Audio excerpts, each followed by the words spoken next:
Prof Akwaba. Yeah. Prof, before I say about question, no, Yawada, MPP for a demonstration. Okay. Oh, yeah, Kakra. Na, any part there was on any packet. Ala. Any part, sorry, Waka, every day, but wow, I'm saying, I'm not the. I'm say party, a chese, a holding that's all. Yeah. That's all. Now, some of the two Jana may be home Komoka class. Nipa da Sanibia, no will be a teteo and into my demonstration. Yeah. Na near cancer democracy and attack. Any who and Nanyan New. Now, the only two Jana all fan call for I show on social media. Almost saw the removal of Chief Justice. And now, na issue says CCM ran no more by mono. I also think about na Bijina Asoya, Dio Massam, Sancrophone, and a year of you. And we say, your chairman so intimate, so as I'm so ever told me.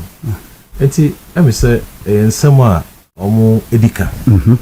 Na Sani who on my mo, and I just Sani who no. You hook a crack over my mo. Sunset, Nansay no.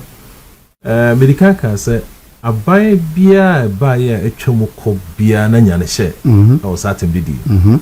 Yeah. Nana Kufuor, Yane dear. Even the former president, Kufuor, Yane dear, Obia, Yane dear. Na, you be kind of cries to say, you're a Mahama, so a Yane dear. Inti, you be said that Ben as I did a tubecha. Na a tubecha, a quine benefaso, a tubecha. A tubecha, then you know, say, and then make customer near Chime, near the Meko. Na Emran or say Jumana, and Yejma. Yes, Shanko for Kutu pass on Quaya de Bonnet. Yeah. No money can say, so be no copa. Na ofuma, a quire faswa, a de funny panel, a quasi or couldn't ask him. In Tama in Yadidin ask him, Bailey DC home, and then some say, Yama opposition no more. Yeah. Inti, a boa basso. Inti, written a qua, your best say, Niumu Biano, Papa Sun Film, now on Fanya Juma, and boy ain't my before. That's a break. It was a prof. I'm sure. Just sorry, I say IMF for the report to Aba. Yeah. Ghana for the IMF report to Entiasi, Ebia the veteran says, Omano Yaboka, and I say Omano, yet soon be able to say, my young Fedma for Yantutun Kenyam Yant Nayabina Bibri. You say, would you know, until report no more see. Namiadma Yanawi. A great LBA, we find Nantimukakra. Report net is saying, and then if you moaba, a boy abaso, and I say a and then. That's a great mean. Sure, Cassa reporty a dear IMF for wouldn't sacco show myself. Almost share Emma free or how be a womb. Not all call him no, I saw a son. Na I'm Sabai Chermono. No, they call IMF. Musabamba could be no honor, NDC time, or they call MPP be ye. I'm a side of could be. Until about we buy us what I say was a yefi. And young Quasum, Nemo, or what you as a Miamia, Ujane Cotwam, no so abwao, no matter 2 sickers at the amount. Until the uncle Shemo.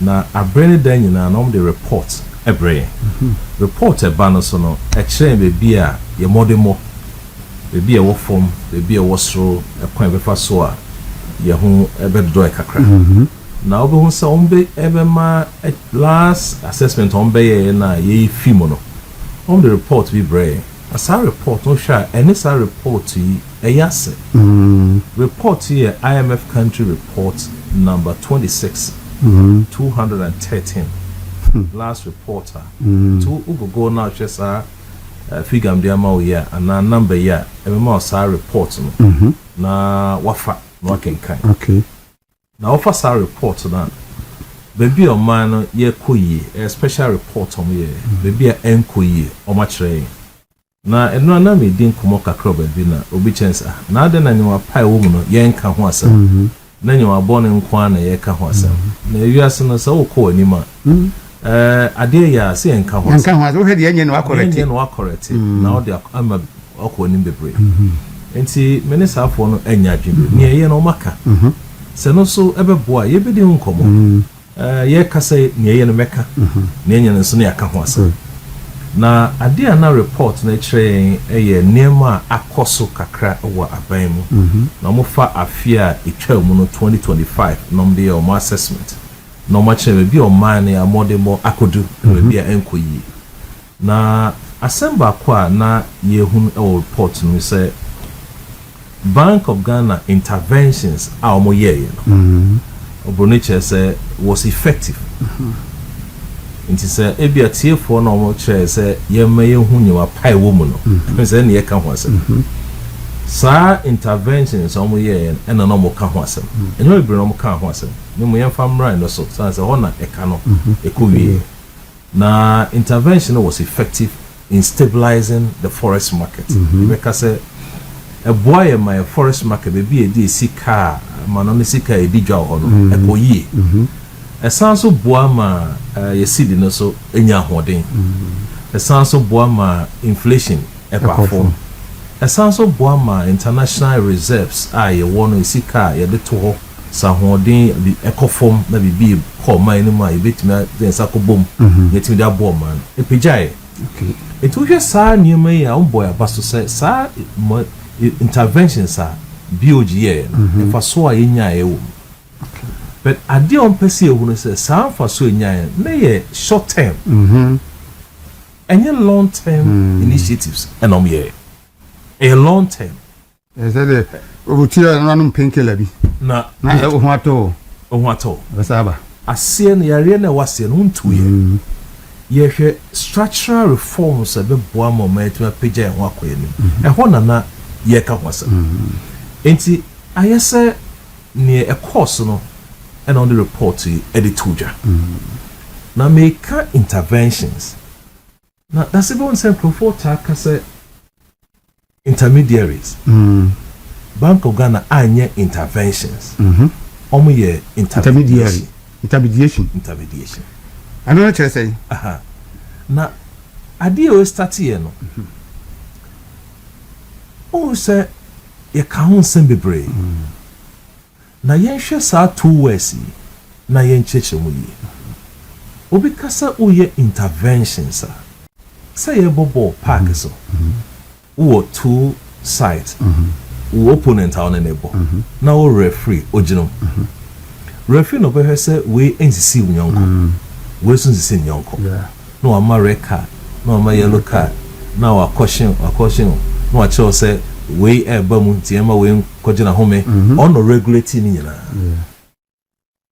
ena ye ka say Bank of Ghana juma mu di ye no omko ye say e interventions ni wa na intervention intervention om ye omsi intervention ti picture me twei akoye juma omdi ye say ojina agronu and all say we nkwa ha an intervention na intermediary no akoye say obuama so ko bank sika omo no obi na de beto ho no obi sa kwaje e da koye juma na di kakra be kan so no wi an wa twe no ho o make sure say omo mu hia ni na omo obi e de be ba no de ama for no attend selfie to ni mu bi ti ade omo ye no na intervention be so mo catch say e intermediation no because ni na o ye no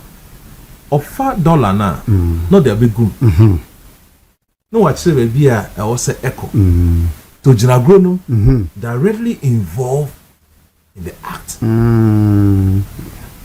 feel Matthias etina yes she to go post no some months ago now be kaya adi started amra ben far na kunya January February March aircon on say na seed no na wo be 15 cedis per $1 na so teba na teba e ba ya afine nko wie no na ye 10 cedis e cho say juma so bi e koso say e den na ma identity perform sa ye hu ejina minority in parliament ejina area pp and a World Bank IMF and a debate to just say no more ye ade amoye ye kan ya on se da bi bibi ankosa ne mo mo na ma enyoma ekoyi o me she pegu akwam ene na ma the term ato forcing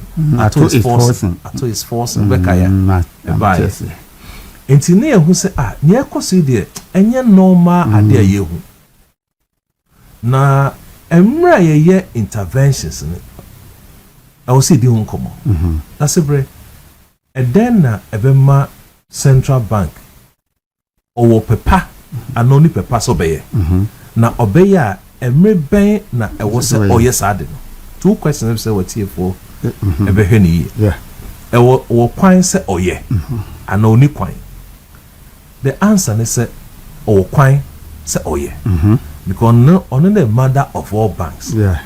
And today no be being koya also otu nine of the sim no aboa amanyoma to 2 year nti ya kire mu no o kwan so ye na mo bre ban na o se o yes ade no obone be ka say when we have a market failure emra market no anyoma nkoyie asay kra no wo ho kwan ana emra anyoma nkoyie no so be yes ade no na obi bisa say samre o yes ade na man ye koyi anane koyi because na inflation eso ate abafo omo ankasa so e car na de omo na so te bafo enti sabre na nyoma say kra na you bisa won say yeah two emra obetime yes ade ye kokko yes emra uside no eni ahoden na o person control inflation person a inflation so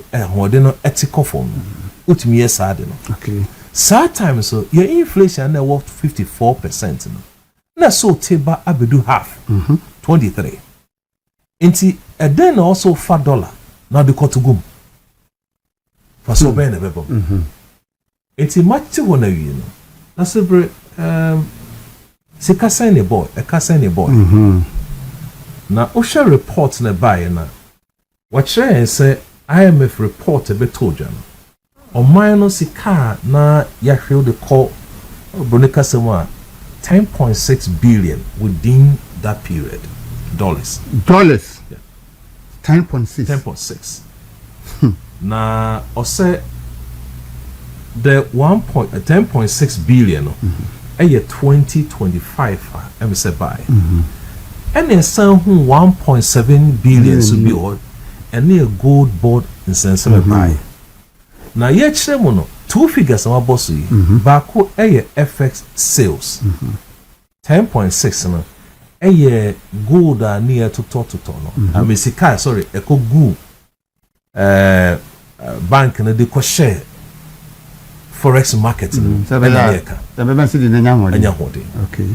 And a 1.7 a Juma Bank of Ghana ni Goldbod Eeei and a masaka no ebe tall enumo ene ye say o man no the report no be told you Bank of Ghana thereby na ye negative equity no akọ 93 billion sanso so and in ka first one no ho say 10.6 billion ya ba 1.7 so enya ya a kai boy no ni ni hunkomo later na obesha sa 10.6 billion in forex exchange in 2025 no yen finance sudie na yen mate for in picture say sa sika no ofa yen GDP a 9.2% 9.2% of GDP sa sika 10.6 ni emani ehunu no yes ka keto se omai minumi no ye adwuma ye sori anopa ni abadwuma na aban no nyamfa so wo ye ho na wate tax omom koton nema so ye adwuma mo ye adwuma hospital omom ye adwuma wo banks omom tonton nema ye nyina ya na ni ye adwuma sabani nyitiminya be 100 cedis a emu 9.2 Ghana cedi Bank of Ghana etu go system and 10.6 the percentage to our GDP 9.2 is only 100 cities biana I will say mu 9.9 cities 20% equal system na je say you nyam fast be am free can so nti ye tugumu a say ma city na ho good afesa 10.6 no what the transfonia a equivalent of 51% of Bank of Ghana FX inflows 50 uchemu 100 emu 51% no a Bank of Ghana inflows inflows are koyesi ka inya yedi dwa bank account no I man ye use as a foreign exchange sika eba no ye yimu 51% and na 10.6 billion no is Kenyan do one one yes I be tugumu keke hey says can also ye 92% of domestic gold purchase program sa gold purchase program no obesha e ba me say yera go for the time emra ni ntimi international market enko jisika mfa nya adwuma na ye oil price I de kotono na ahode no e wosoro ntabani ye say yen fa kwan bi so betimanya dollars ni bi na tima boa ya ma ye de akodwa ma so akotobia na de go ama ho hehan no this are gold purchasing program buy na sika efumoba no ni eko market no 92%. Ya ton ye gold nyina no asa betu scan nyina egu ya mfa nya japade bi ama o man no and represent 10.6 billion. Oh awa ho se mo that's right 80 sa e chere se car ya bono 10.6 billion we reports anya obi ana ye IMF ana makwa no mja betu dwa na ohwemu ohun bibi ti say gold purchase agreement they say aboka 1.7 billion na sa 1.7 na sepre juma Bank of Ghana ene na so ya gold board juma omudi na sa program no abai ka se oye fi ho bekai because inflation good now within that period no ya boka 1.7 billion yes obetima calculate I use 12 cities now they are bus sika wo mu e wo cities na emma eba sign na sa kai bai o chechema 1.7 no that's a very yefamra isika e chese so man no e ton gold I want international market pa na $1 ye boka 17 cents wa koton no asa boka 17 cents hey well gold na o koton dia be pesca be fie a pesca be fie no wa ton no asa boka the moment of ton wie no aboka say $1 a card da ho ye 17 cents and oh to calculate quantity a cup na multiply by exchange rate ehun sika or mine yebo for a sale of one gold one diary into international market na product was ton esamboka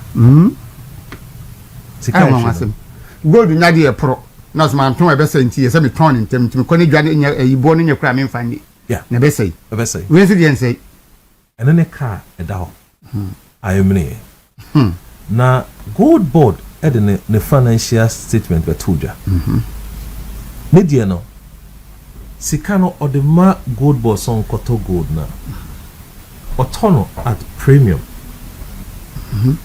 no koja man so kotono at a discount today bia no na a car na ebom Goldbod so then a report by Tuja Goldbod say wonyam faso must you pay them in Sapakan. Ni Oman is castle on fan cotton so aboka. Goldbod now Odijano. And also say wonyam faso. Enti ojunwa mentiase. Sa niamema wo sika ndi akoto no. Me so me disclaimer me see oka. It is saying and say abakroma oil prices. Fuel price cost. Dollar sabafo. Sa ade wo kote. Oka kase ani ma nfa. Sika ye de togo oil no. Ekofo. Nemu ne ye ton product no. Ano so cost. Ano so cost. Sa de kosi wa. Enti ye bisa say why na sa 17 cents na ekono ho. Good. And prime asma na me kan se me nyini se sika na yira o. Na se aboka o e bi ekoba bi o na yenimu. Me de me imagine yam sa. Se bi sika mo tito ba bi. Na be ka che se aboka. That's 17 cents. Why ho and the co na sa aka no eba. Question kese pa se gana for e bisa no. Enti me ji mo me say so what ton ade na Bank of Ghana said IMF so aboka 1.7 billion. Ye the basic ma me ton gold ba ku bia me boka 17. Dodo a me ton bia nti na time me ton I so akofa kenten na de konsu. O say ya na nyina gu. Enti question was a parliament. Ye nyina na ye bisa eno no. Say 17 cents no. Why na ekono ho? Ninti amana critical ne say sika represent a public purse sika minum ye no ye to a ye tua no ye yibi de kwakoye enti say sika no so e competing needs a chesa ye hospital ye see ye schools and koye ye roads and koye enti say sika e da fotoma obia ehia bi no se e ko ba bi ani se e kwa yes you should I will say you should when are they ever slept parliament said are they ever to join ye momodia ye nsi nkunya ni ye nchese na asoe na ye involve no ye mo mechase we ato hoyi enye ye no bi na sefo ebeka ho asema ade chia ekosa ade chia na ekosa ndasebere kakra meka o sika no IMF issues abetoja minority omo adwuma ye pa o parliament omo adwuma e was as carry ho omo adwuma omo adwuma enti say ya boka 10.6 billion da ho ane de je say obi baka say bad debt nyasa ano de ye ho ebi afa ena fe gold nso ye nkoto a ye ton sika aboka ano pera maka say u boy yiri dweti so nton kuku no boka na je say no an nso man sika yo bi adwuma bi abi because esi koko de eduru be kwa tumisa say nso ni bi fra na eyeyi na fe waton aboka ntigane ya ton gold aboka 1.7 billion dollars sika no ekoy na ehu kakra ne o sa say mu say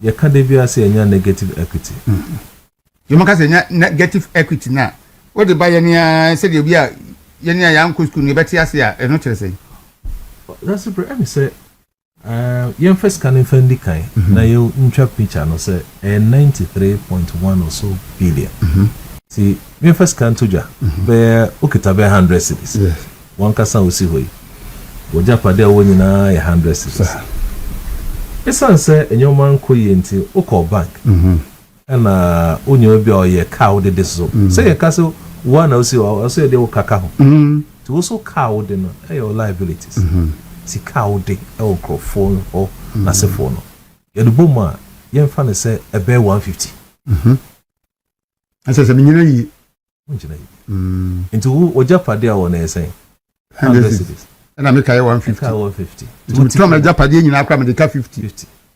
193 na hona nti se Ghana di oye sika ne bibia tonkra na sada form an Bank of Ghana e ka che aban say yesrem mo recapitalize it mo mai sika ye function because we be ejina no enkoyi kaisa in the media you know kaso be Gary reports Ghana accelerated BB program a cheson per se in 2028 no yenya reserves a buffer of 15 months na sa Gary no o program a oye waboka 1.7 e ka da hon o so person extend program no na onye sika to akiri e ka so da ho 1.7 I mean, I say can be the baby can when you scan be not to account. Some just increase losses, no.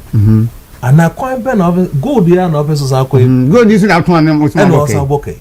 Until Ben no increases our reserves. Me dream wow. That's what I mean to say. I don't say Juma. Ya ton gold aboka 1.7 billion. Now say Minister of Finance so person raise a bond 5 million 5 billion. Or they call one market send from scam near for recapitalize Bank of Ghana. A castle near boy. And also the Gary Sabetuja. You could be man I couldn't. I do women tia say. More on the betray I say. That's right. That was Prof. That was Papa. Jabisa for an Professor Isaac Body. And Nadal March, me, Jamaica, I'm a bro from the Onion Tiasi, or Monet Sabre for nothing. Say what if ye what Abraba, Abari, air, but Yedi Kamabu a cat 10.6 billion. Some more per se. Your cousin Ghana city Nanya Modern against the dollar. It is at 10.6 billion. Ye ma city not now the net today. And ye dear manager Padia be my and Yanka MY and Sinny Yayi. I don't know your question back. And your cotton gold in your pisca. And the Abefi and also so a quack so and also so and some for and tea and no home come on and yedi. And the prof, the echo sweet. A man a bed and yet me baby agina.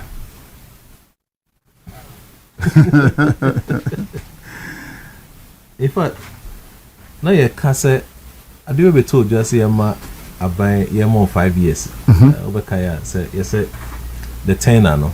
CIC no you know the buy no. Yeah. Okay, more 5 another 1 year because I buy a bar or you should bear 6 months or then appointment. Yeah. Now we are or the new obey their tuja. Na so kunya abaya ya buy bonus not to swa. You. Let's add them support. I'm going to say, yeah, you can't bet us over to so now over now you are now quantum. Abaya no you be who onyuma our pesoya 6 months. Are okay? Yeah. Because all position what prepare you why only man you na that 2 years. So papa we na be. Today na also delay. Into quite ben e fa so ye ben the day. He said there near to when you were 2 years ahead. Say mom 4 be some margin and normal some margin. Anyway, ne mo ne be sra ban say ya to abamo. No more say.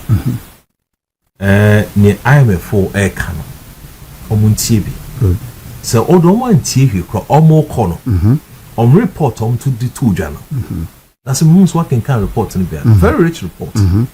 Telling us what we should do as a country. So you credit tell you much of Panya Faso. Only about 2 years. Yes, I am Faso. And near ye pebium and a quite before 7 to mine.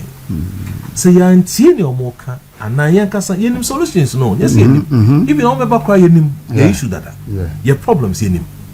See and chance on my babbage and a quite penny be faso. You see, you reduce your expenditure. Yeah.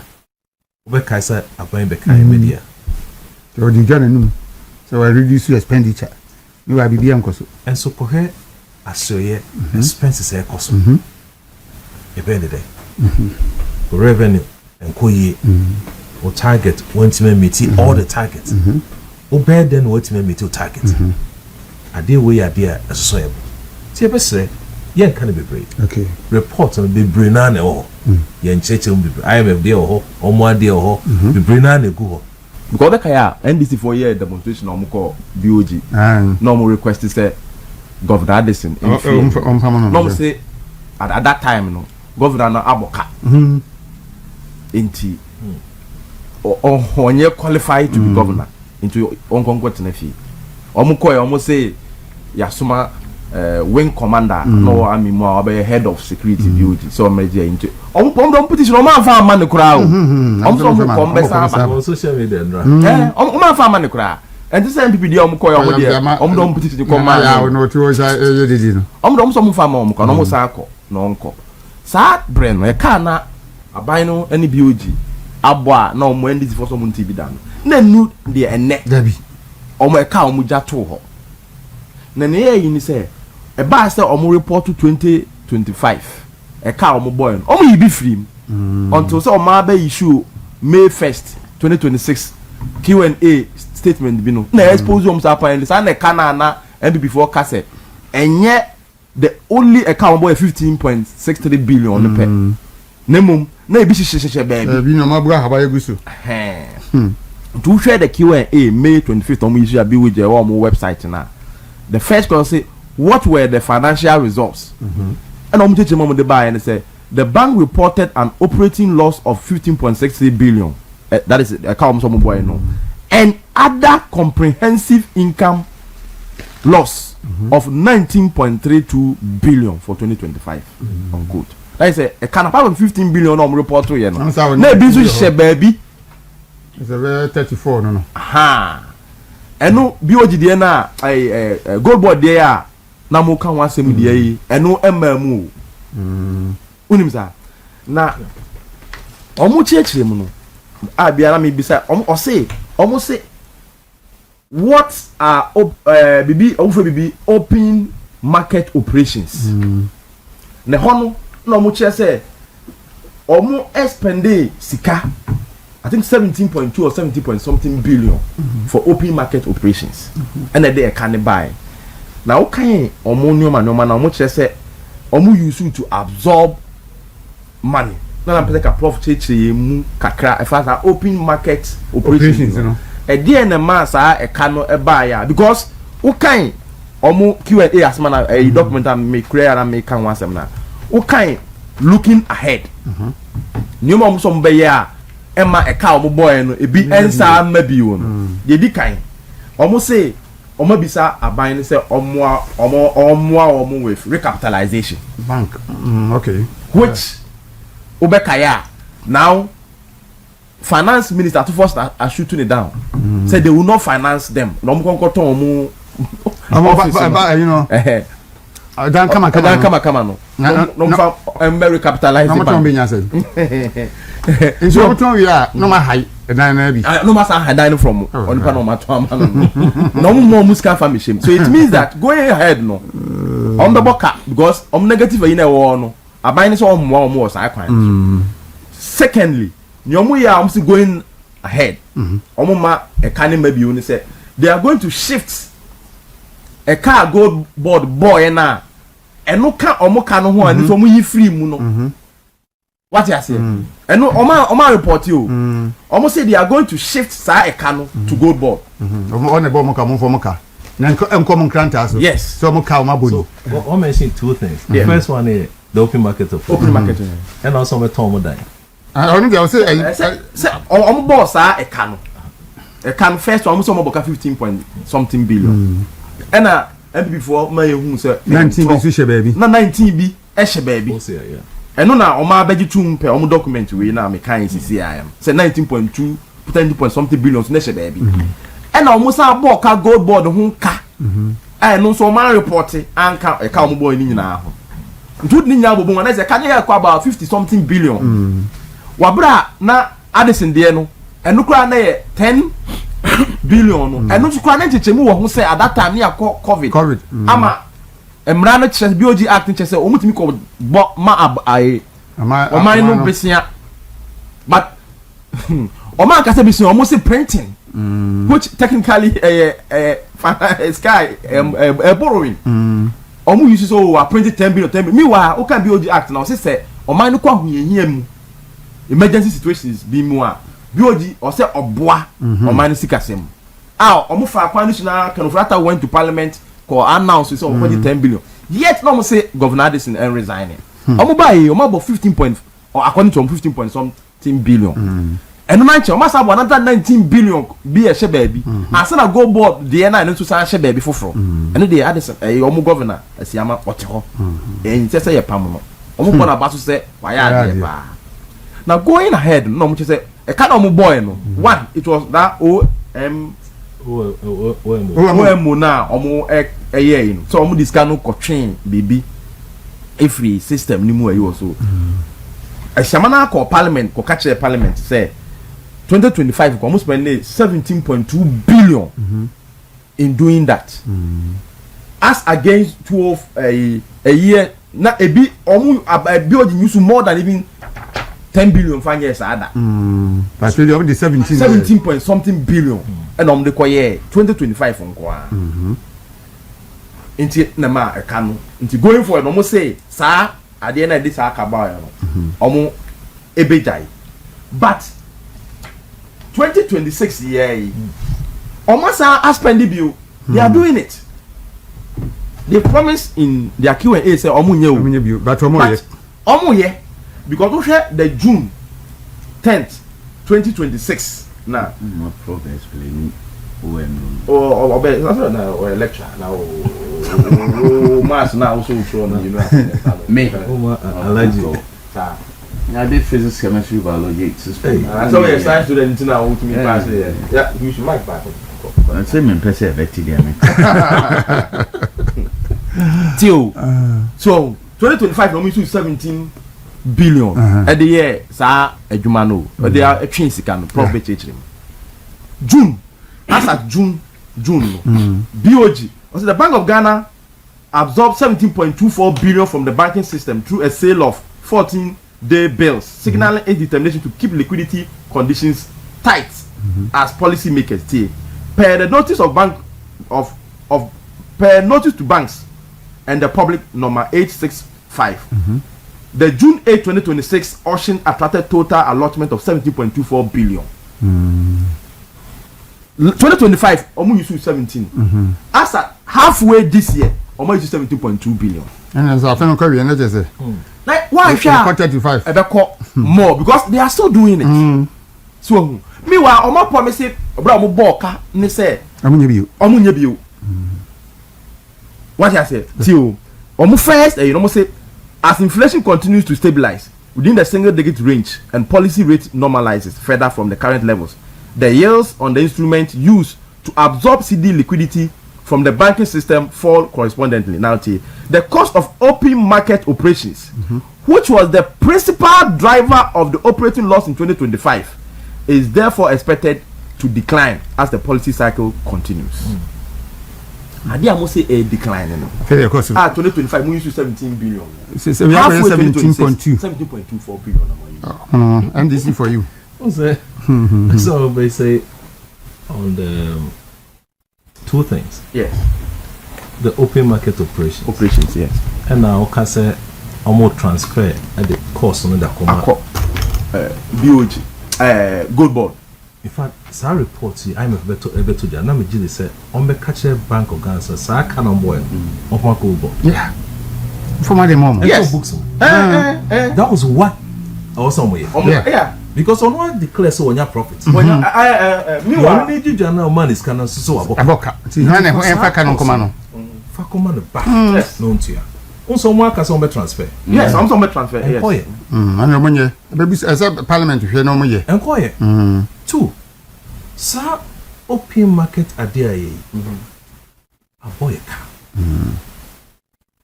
Ushe Central Bank and Minister of Finance. Obia to me issue treasury bills. Yeah, Obia issue okay. Minister of Finance or you treasury bills time bank. On say onye sikantem because you tear taxes and sana on onye sika. Yes. It's a short term or bank. Yeah. Or Kojiska. Or the yeah, no, the bishop. Nejimoye. Don't know this or you treasury bills are a year short term sikano here. Bank of Ghana so yebi. Yes. No, no, so yana say Omano sika be baby and sema. Yes. Also for kwai so now GB fee and sem. No more inflation. Don't know Jimoye bia because of to control inflation. Yes. Or excess liquidity or system into on your treasury bills. To no on yes or the young faso. Or yes, sir. Sika be doing send the brain away in summer. Product anywhere inflation be come. It's on our try so baby. Nti supply and demand or regulate it. Nti a casa is a key sterilization tool I will use to mop up excess liquidity. Yes. But idea or you know and they car and bread. Yes. And the mere book 19. Yeah. Now media we just say sample for banks are this has can call more cost no or say investigator. Some Because any free No. So on attempt to reduce funds from our hands no a cost at the cost. at the cost. Until some banks ben na omoji or no me say transaction. And sterilization. Transaction. Attempt of reducing funds from the money. people no, it must cost, it's a cost. Cost na air cost. Because old beko banker also tell the money. And some on side what my year fee system. All the basso say. But ni no ye ni no cost na cost. Could you have found other means of doing same thing and cost is?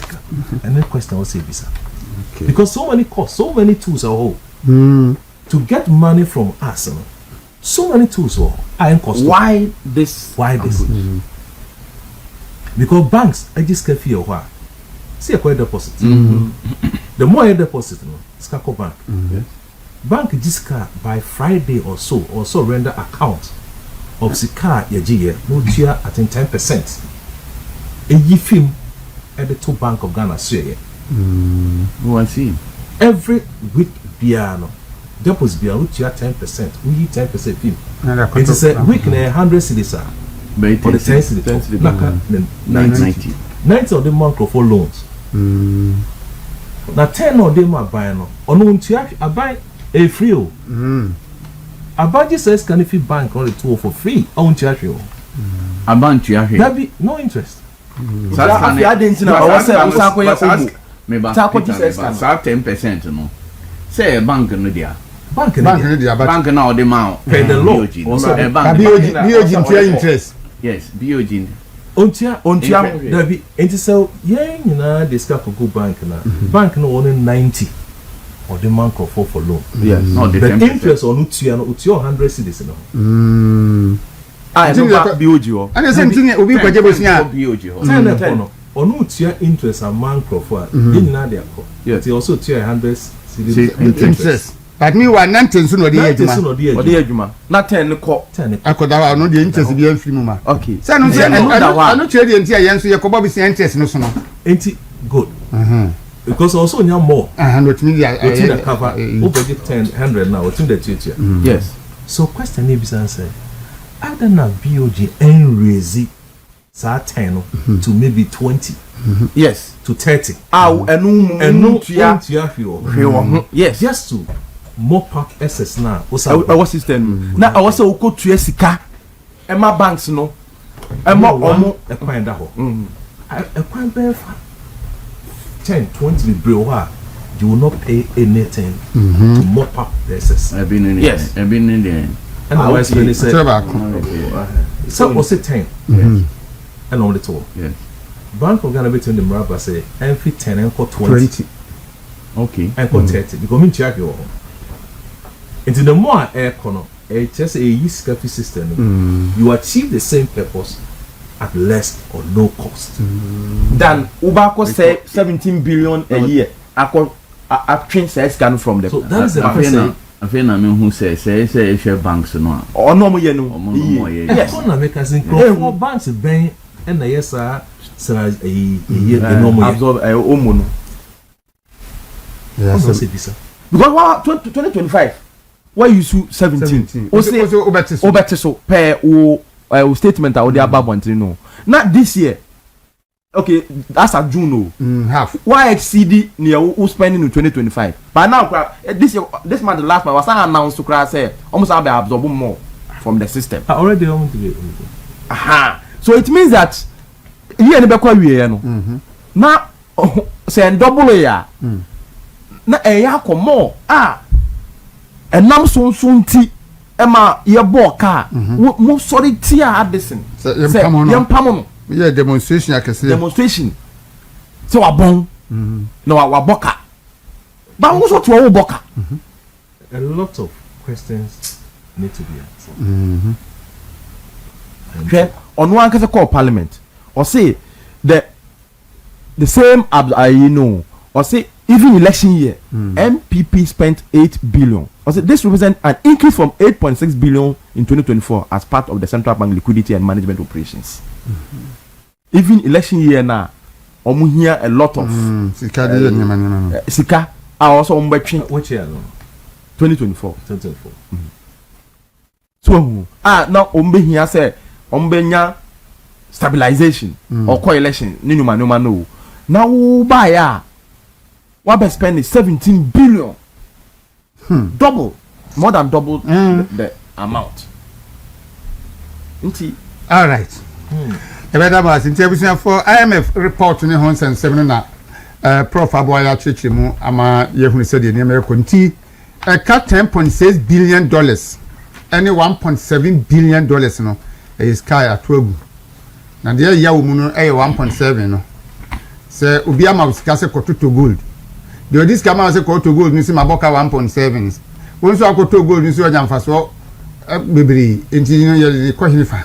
Hani yɛmfa ka no ma no tua ti ɛno nso so ɛyɛ nsɛm pii Peter ɛwɔ ha ɛna Awiewie Mahama nso so ɛbɛka yɛn nsa na demo no so nipa ba papa wa mo hu ye o ma mo nko ye mo hwɛ TV nipa ba ye na demo no MPP call say attack on free speech weaponization of state institutions against especially MPP4. So we are NDC now have animal farm system we encounter any Peter issues in there. Marker weaponization of state institutions, marker free speech. I think these are the main issues. Me bosso, especially weaponization of state institutions. And on me they call the mono. As for free speech, I'm out for can free speech there I can. Now many opinions your mama cry time I encore ni say cultural letter tin the man President Kufa. 22nd February. Yes. And now me sure say Peter will copy no how. And they major am Peter.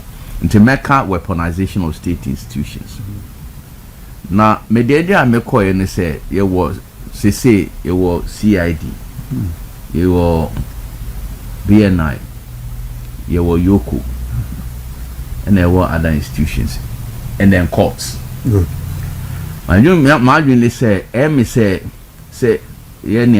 Kofi Bentil can be that it appears to him say executive promise BBA, not judiciary, I deliver. Some promises say chief justice oba power no na judicial boa mo na omoyi tokono chief justice ente enon be 19 na me na to call her. Let me come to me starting with Yoko. My kakra me ni fi kakra Peter no anim. Now, since you started Republic Way, Fourth Republic Way, me whom Yoko or active with careless or reckless abandon to say, yeah, Yoko Way, headed by Peter's friend, Raymond Archer. When he said Yoko started 1993 as SFO, Serious Fraud Office. Serious Fraud Office. And now 2010 and I converted to Office of Economic and Crime Organized Crime Office Yoko.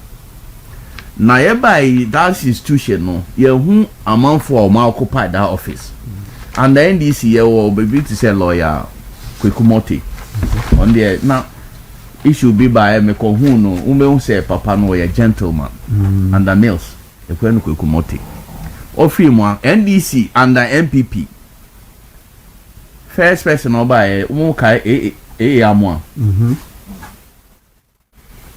yeah is it KK amwa sorry no yeah lawyer also yeah assistant police assistant commissioner of police on the occupy that office we never saw young who near my echo to say yes we ba ofri ho no ena COP edupoku no also a lawyer or a senior police officer, commissioner. He was even Ashanti regional commander. And Edema Yoko, lawyer and also a senior police officer. Into a name Ramopa and not Edon by. All three hono and not Tiwa. COP Mami Tiwa also be take over. And she was CID boss in charge of criminal investigation. And I didn't bar her. One level of Nipa Omabaho. Because the Nipa appointed Nipa to Yoko because it's an important institution. Investigative crime, organized crime. Into eso onya Nipa or experience or names are Jumano, it would on that alcohol. And offer her and MPP NDC winning power. The first person on Monday bar and the second Mahama Peter Adamfo Remoacha. Remoacha, you know, so a investigative journalist. If you call reporter, there's nobody you didn't call court on libel, any other things than him. I'm telling you. Because on your more or dinema go or say amount for din any near mine. Then you are appointed. One is a Okochio Bia, not bail bond, honorable bail bond. Peter, what name say a way? Why no man former NDC National Service, CID or Yoko? Oh no, Yoko. Yes. Yoko. Only say the bail bond 800 million Ghana cedis. 800 million Okokoto and a court is about 630 million Ghana cedis. And no, or that's also and also call court and I do about 120 million Ghana cedis. With 6 sureties, 4 to be justified. Under the law, no, Obia is presumed to be innocent until proven guilty. Nipa no di na shemu, you are giving the person onerous bail conditions. On shemu sir because bail condition the intent and they say amount on meet. Already you are finding the person guilty before obeying no crampo. Because one called that a custody. That was what happened. I don't know. Me, I've not followed whether it's be to say it's been able to go out. Oh yes. So after almost months, no shame. Yamra the same Yoko Yama Edubuahe. Only say Edubuahe case now more than a court almost a 49.1 million Ghana cedis. No cry is in dispute now because time 7 million no exchange rate in Nini said the Omukoti no. Yan fan say 49 million. Only me a year you demand remoacha demand. Also one man 120 million Ghana cedis with 6 sureties 4 to be justified. Meanwhile, can now only Nipa court no 49 million. 50 million. And do 50 million po. Meanwhile, the bail condition 120 million. Plus 6 sureties 4 to be justified. Justified no say almost say justify no crowd. Wow, best and man no say would be property. The property must cost at least 80 million and now 40 million at least. Okanya you know and also court. He went to court again. You know how much they bail court the buy? Court the bar 80 million. Not even equal to the money you know. They buy 80 million. Court no ankasa no a place of obia nya problem the court no kra man 80 million Ghana cedis. Far more than case Ghana you charge no. And now also ne yere so 80 million. Ne yere dey no dey 80 million no ya reduce. But the 80 million no what they did they brought it from 80 million and I'm on the sureties no so bad too to be justified. All this done by Yoko and everybody is quiet. The clergy, as for the neutrals, the so-called neutrals, they say they almost because Obia wa bemu, Omunyina wa bemu. Either some wa bemu, and now say Omoma, and now is being appointed. Into Omomudi among Kasa. Oba Yedidia, how do Yedidia Kasa? Yankasa. The Anisha will know my own Kasa. Nte enwane ansem. So when this is the way Enna that is Yoko. Oba court no ankasa. Court no make say look. It me say so me can say weaponization of state institutions against a political opponents. Political opponents. mama we no anya politician no tokono but NDC but womo ye a plan say omo back no matter what mama won be yin afri because ona say omo court no fanya the person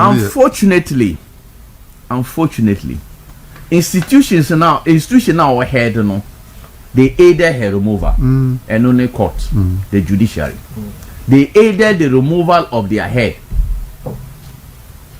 because we share process now go through in the court no any na sebio nyansen bi ani but omo yini free ho because omo yini free ho say they have a certain plan in opposition ba niam say na ebeye ohade no omo anye sade no some a year omo trials ni to say want to media to say judgment we animal farm judge to say the AC war ye bebre in court no e bia anka en happen can you say omo ko break am say yem ko di MPP for asem me ba ho say judiciary me that's what judiciary ho o hwe so they remove this woman to bring somebody oya malleable according to Yada Fobi Peter Yada Fobi say obi a omo dwam ebia oya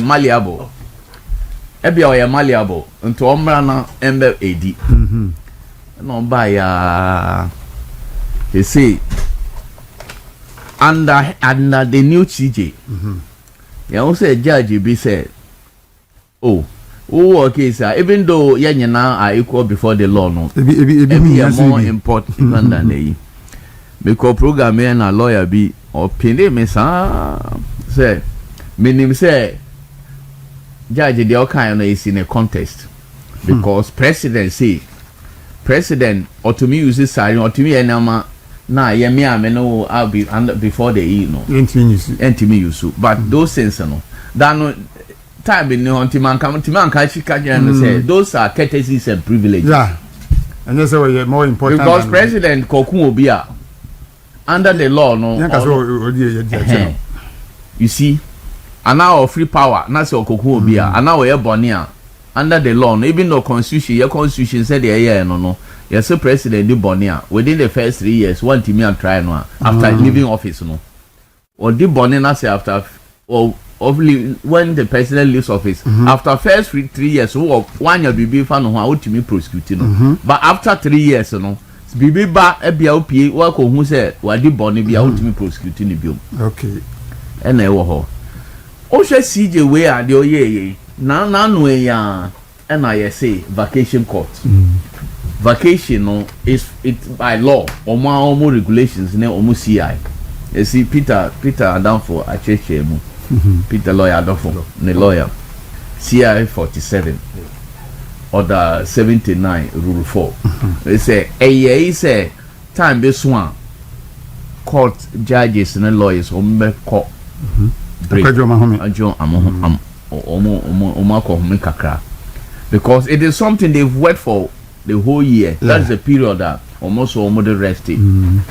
Now almost rested their court is sitting there, but their cases are maybe are fresh cases, motions, any appeals, any bill, and no they almost to me here. The chief justice can give warrant for those issues to be heard, but no continuing cases.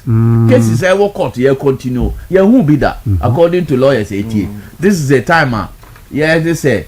And it's specific by my directive nipa me sample political opponents can say free trial obi a say these are so to you economic crimes and now we try what of those people are more call a prisoner e bia murder o maku nipa o ma bia niama omo de omo pay speed trial because or remand it is remand FBI say ye na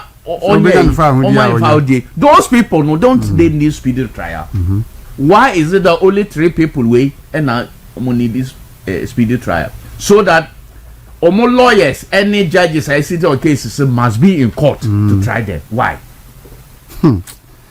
yes so o show we nyina obenwu say And you know, then third issue now we share no selective justice. When you know me and American or baby say we me who say selective justice we are selective injustice.